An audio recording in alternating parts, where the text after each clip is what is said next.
Good afternoon. This is Dyke Hendrickson, and this is the podcast Life Along the Merrimack. We talk about the health and history of the Merrimack River. We also discuss elements that are contiguous to the river, in this case, Plum Island. And if you're listening, I would mention that we have a beautiful shot of Plum Island at dawn on the screen. If you're watching, you probably can see it. We're going to be talking about Plum Island today for a couple reasons. One is I'm writing a book about Plum Island. The title is Plum Island, a Vulnerable Gem. And so I've found 3 or 4 really brilliant photographers. And this is a photo by Dan Grovac, who lives on Plum Island. He actually is the chairman of the board of the Merrimack River Watershed Council. He's a successful business owner and businessman, and he's also a terrific photographer. So this, what we're looking at, was taken by a drone at dawn, and it shows a fishing boat going out at dawn. The sun's just coming up, and it's really quite beautiful. And so another reason why Plum Island is a focus of my attention is because the river and the island are very close together in terms of nature and in terms of how they play off themselves. Several years ago, for instance, it was brought out that a lot of the sand along Plum Island and Salisbury Beach comes from the Merrimack River.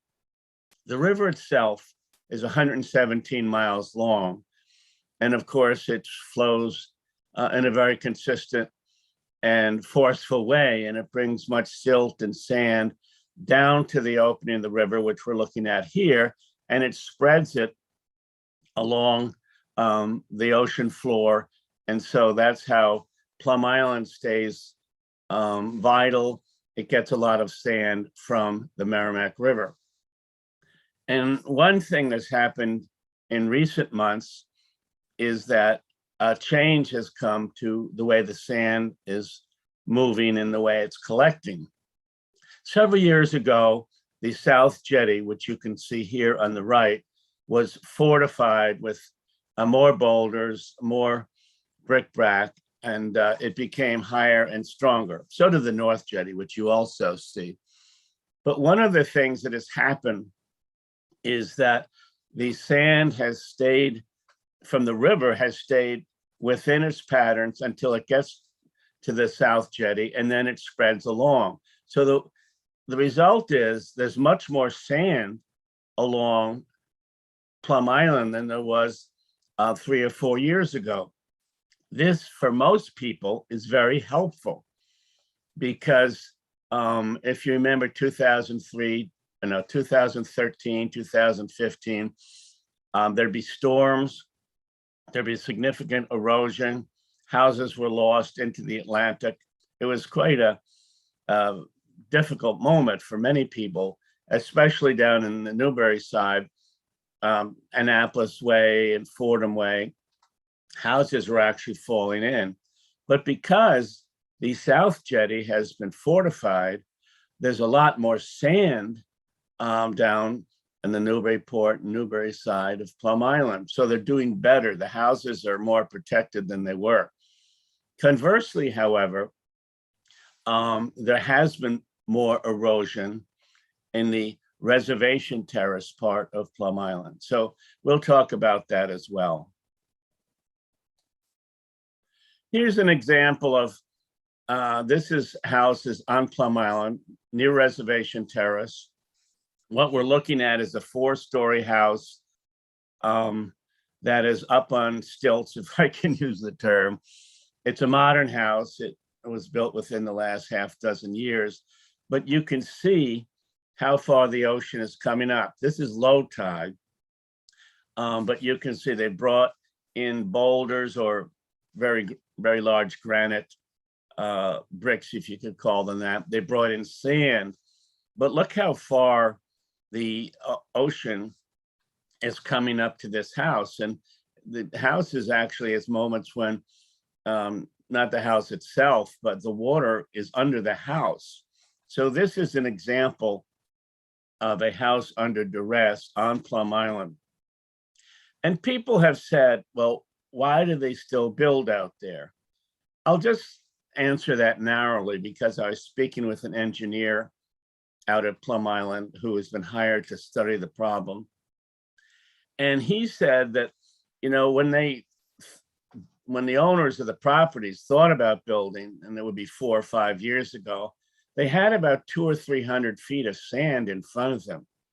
No one knew that the pattern of sand would change so readily. So these people have lost a tremendous amount of sand in front of their house. You can see that the ocean is just about on their front door. And so city and state officials are trying to come up with a plan that's going to preserve dozens of houses in this area, again, Reservation Terrace. So I must say, however, that, you know, this is just a difficult moment. The nature changed, as I just pointed out. The nature of the sand coming down has changed from the way it did 4 or 5 years ago. A lot of silt, a lot of sand. It goes down to the southern part of the island. It's helping many houses in Newburyport and Newbury, bringing more sand to the beaches and protecting them from the waves. However, on Reservation Terrace, it has had the opposite effect. And these houses, and I'm saying 73rd Street, 75th Street, 77th Street, these houses are under duress. But on to better things. Here is a wonderful photo of the southern end of the island. This is the Parker River National Wildlife Refuge. You're looking at the parking lot. A fellow is walking down the boardwalk from the ocean to the parking lot, and there's a building off to the center there, and they have restrooms, they have water, they're changing rooms. It's really become a great asset in this area. This is Sandy Point Beach at the other end of the island. This is the very southern part of Plum Island. It is owned by the state, actually. And I like this photo because it looks like it probably did 200 or 300 years ago. There's no building there. There never has been. There were plans, I might say, in the 20s to build about 200 houses down at the very southern end of Plum Island. However, the Depression came along, bankers wouldn't lend money. So there was never much building out on the point. But this is Sandy Beach, which is a state-owned beach at the very end of the refuge. Here's a beautiful photo from Hellcat, which is one of the park centers of the Parker River Wildlife Refuge. This is many birds come along, they rest here when they migrate, and many people come down here to take photos. As you might know, this is a bird watcher's paradise, and this is Hellcat, and a beautiful place to take a walk, a look at birds, and just enjoy a nice sunny day. Plum Island was actually, or let's say, the Merrimack River was actually discovered in 1605 by Samuel de Champlain, a Frenchman, but the French did not settle here. There was a war, of course, and that's why they didn't. They lost the war, French and Indian War, it's known as, but this was one of the very earliest maps of the area. And so this was 1626. That's John Smith to the upper left. And this is a very old map, but it shows that people have been interested in Plum Island since at least 1626. Before that, many Native Americans came down and spent their summers on Plum Island. There were fish, there were lobsters. It was warm, of course. They could swim just like we do today. And so the Native Americans used it for many years.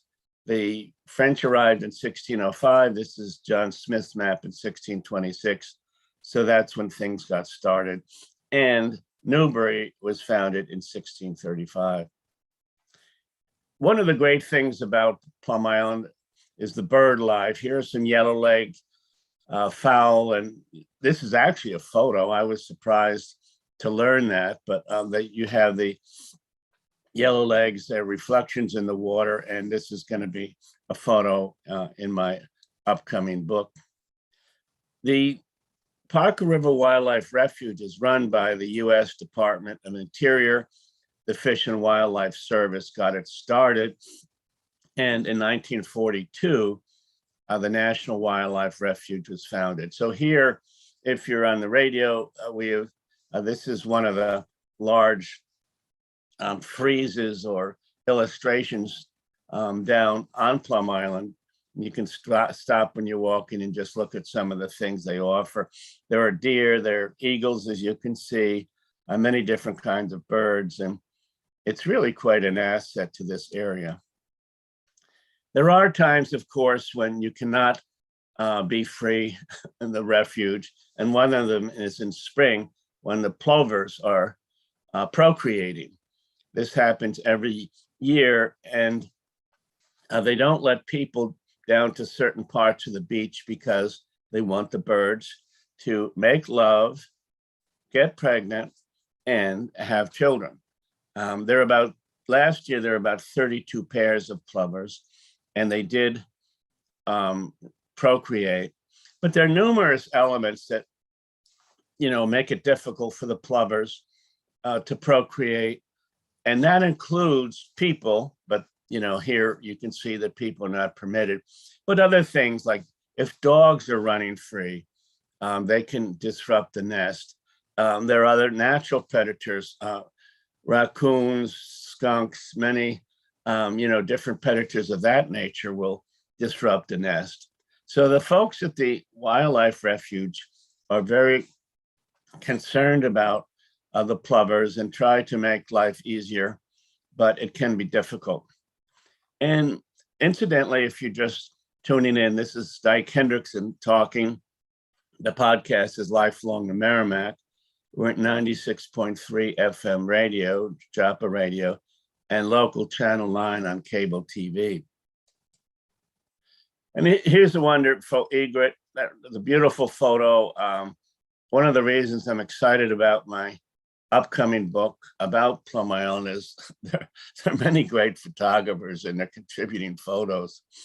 Here is the Joppa Flats Audubon Center. This is a more mundane photo, as you can clearly see, taken by me. But nevertheless, you have to illustrate what you're writing about. So this is a photo will be in the book as well. Here is the headquarters for the Parker River National Wildlife Refuge. And, both of those are on Plum Island Turnpike. It's a real asset for the community, for people to be able to go in to either place. Both of them have learning centers, many illustrations. They discuss what kind of wildlife is there. And, in the last decade, this has become a terrific place for people to come. Here is Hellcat again. This is one of the areas out at the refuge. In the foreground there, you can see a Canada goose, and it seems to be resting. Now, normally there'd be hundreds of birds out here, but I just happened to be there. I took the photo, and it's one lonely Canada goose, but there are many of them. This is one of my heroes, Rachel Carson, and she's standing on a vessel off of Plum Island. She wrote the book Silent Spring, which was published in 1962. It was one of the first environmental texts that really talked about the challenges and the detrimental aspects of pesticides. Now, pesticides had been good in some areas. They wipe out mosquitoes and other pernicious bugs, but they also, science found, tend to be very damaging for different birds because the pesticides somehow have a tendency to make the shells of the eggs thinner, and thus the little birds don't come to full gestation that the egg cracks and they are suddenly no longer in this protective shield, but they're out in the nest, and many of them died. But she was early on. But the reason I mention her, she came to Newburyport in 1947, and she stayed in town for several months. She was actually an employee of the Federal Fish and Game Service, and she wrote a long paper on Plum Island. She wanted to save the black ducks. Here's a black duck in flight. Isn't that a beautiful photo? And her point was that we have to save Plum Island in order to give ducks and other waterfowl a place to rest, a place to which to migrate, a place to eat. And it isn't generally known, and here's another wonderful shot of some black ducks, which she worked to save. It isn't generally known, but in the early 40s, the Federal Wildlife Refuge was established, and they had a tremendous amount of land, more than they do now. And the local fishermen and local hunters really clawed back. They said, you can't have the whole island. We want to go fishing. We want to go hunting. They were essentially saying, we want to shoot the ducks. We don't want to look at them. But there was a pretty big political brew. And it actually got to the desk of President Harry Truman. And he eventually, was able to moderate the situation. So Plum Island ended up with a lot of acreage. They now have almost 4,700 acres. That's Plum Island itself and the marsh. But there are also hunting rights, there are fishing rights. And so is a compromise. But in the 40s, Rachel Carson went there. She actually had to they were talking about getting her a police guard because they thought someone would try to attack her if they thought she was, quote, protecting the ducks. But Rachel Carson was one of the great people of the environmental age. Here's some Canada geese. This is a wonderful shot, in my view. And if you're on radio, there are two adult geese, and they're shepherding, if I can have a mixed metaphor. I think it's a non sequitur. You can't shepherd a little duck in the water because, well, you get what I'm saying. But here are four little ducks, Canada geese, I should say. And what a beautiful photo. This is Hellcat. Again, you can see this is a part of the refuge. There's a great deal of water.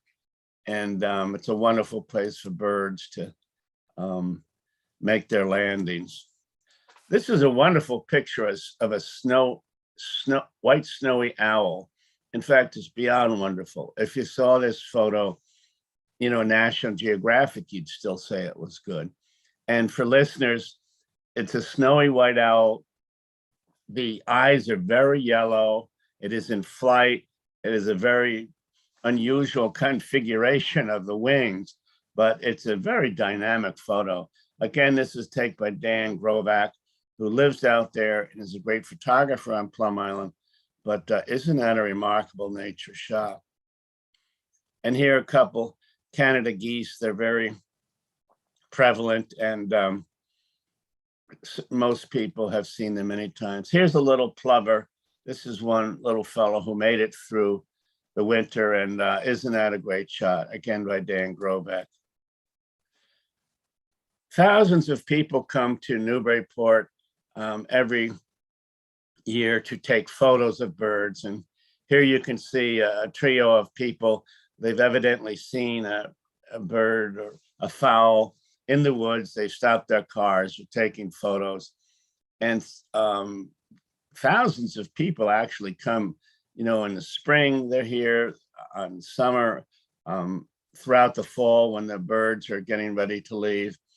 I think, at one time, in fact, in my upcoming book, I have a little story. I was with the Daily News here in town for about 5 years. I covered the waterfront and wrote about Plum Island. And at one point, Plum Island was voted the #3 most popular birding destination in the country. I think Cape May was number one, and I think down in Texas was number two, but Plum Island was number three in the whole country as far as a quality destination to see birds. Here's a plover growing up, being happy, and another wonderful shot of birds and whatever. Here's Dan Grovac again, took this wonderful shot of Plum Island. It's a sunset and quite beautiful. The osprey is one of the most intriguing birds around here. They're semi-prevalent. This is, if you're on the radio, a true close-up of an osprey. And this, I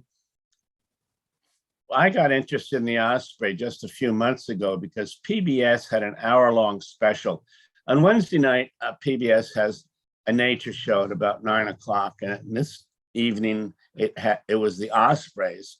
But they had wonderful, this is a still photo, of course, but they had wonderful tape of the ospreys arriving in the spring. The male gets here about 2 weeks before the female. He starts building a nest. The female arrives and they start their little life together.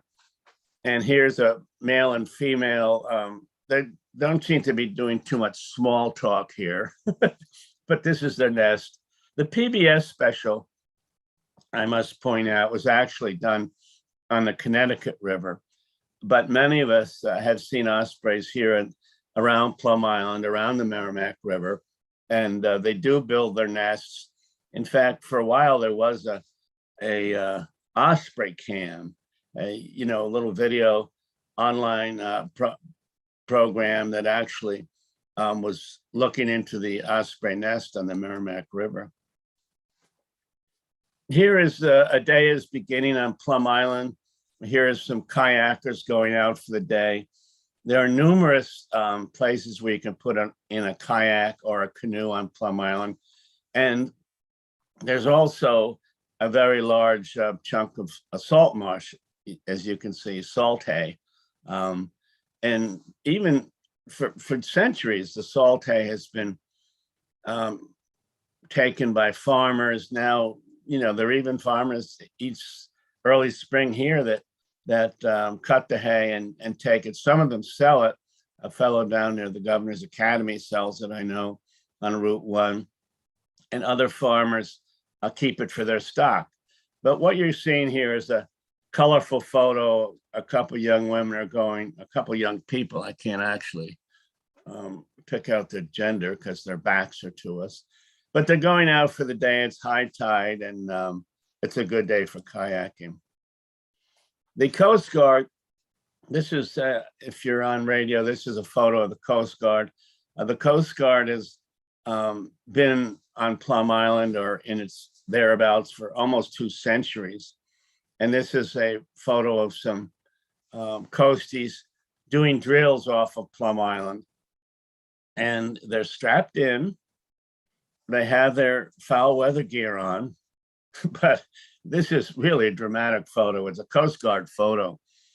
And I ran across it because one of the fellows who, I was speaking at the Maritime Museum last year, and he came up and said, "Geez, I love that photo of the Coast Guard vessel." This is a 47-footer based in Newburyport on the Merrimack River. And I said, "Oh, really? It's a great photo. Why you love it quite so much?" He said, "Well, I was at the wheel that day. It was a tough day, but we didn't lose anybody, and it's a great action shot." Here's a photo. Again, this is sunset over the Merrimack River. You can see some boats. You can see, just a beautiful part of the world. And again, this is going to be in my next book, which is titled Plum Island, A Vulnerable Gem. And one of the most dramatic photos I have in the book is this, what we're looking at, if you're on the radio, is a whale is breaching right off of Plum Island. And not only is he breaching, but he's in the middle of a group of pogies, menhaden they're bait fish for large for large whales. And what a dramatic photo, isn't it? I mean, the color is beautiful, the motion.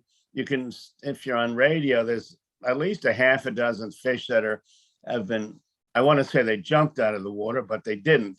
They were propelled out by the whale. So this was in the Daily News 6 or 8 weeks ago, but what an incredible photo by Dan Grovac. And here's a more mundane shot. This is Plum Island in the summer. People set up their lounge chairs, and you have a couple seagulls, which I have never been enamored of, but I'm trying to fall in love with. And down you can see some of the large houses. But this is, summertime on Plum Island. The living is easy, but what a nice spot it is. Here is another part of the Hellcat section of the bird watching area of the Wildlife Refuge.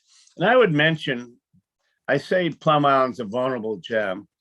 And vulnerable, I mean on the northern end, where they have the houses and a few stores, they're still facing erosion, and they'll face high water in the future because of climate change and just water is rising. In the southern section, which is the Wildlife Refuge we're looking at right here, officials there are concerned that climate change is going to change the habitat for some of the migrating birds. There might not be as much space going north. They may lose some of the habitat to the north. Down here, there may be less water available, less food. So climate change is having a big effect on Plum Island. Here is the Plum Ion Airport. This is technically not on Plum Island. It's on the way out, but I'm just having a photo of that in my book because this is one of the oldest airstrips in the country. 1909, a flight took place, not actually here, about a half a mile to the south.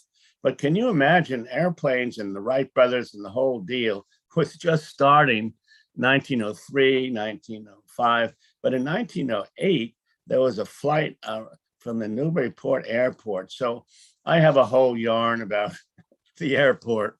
And like many parts of Newburyport was really a very prominent area in many ways. We don't know them all, but I'm trying to convey them. It'll be in my next book. But anyway, this is a shot of the airport. And this is sunset on the Merrimack River. It's a beautiful spot. This is down near the Charros fishing camp, which is at the very northern end of Plum Island. I don't see too many hooks and lines out there. I do see a couple enjoying a drink on the bow of this vessel. But I put in some of these photos basically because they're so picturesque. And the publisher I have, Fontilt Media, which is actually in England, they do color. My last book on the Merrimack River was in color. I was very happy with it. And my book on Plum Island is going to be in color as well. So you've seen some of the shots. I think we're finished for the day. But thank you very much for joining us. I'm Dyke Hendrickson. This is the podcast, Life Along the Merrimack. We're on 96.3 FM Joppa Radio. We are on local Channel 9 cable TV, and we bring you the health and history of the Merrimack River and Plum Island on a regular basis. Thank you for being with us. We'll be back again next week, and have a good week of it, and enjoy nature.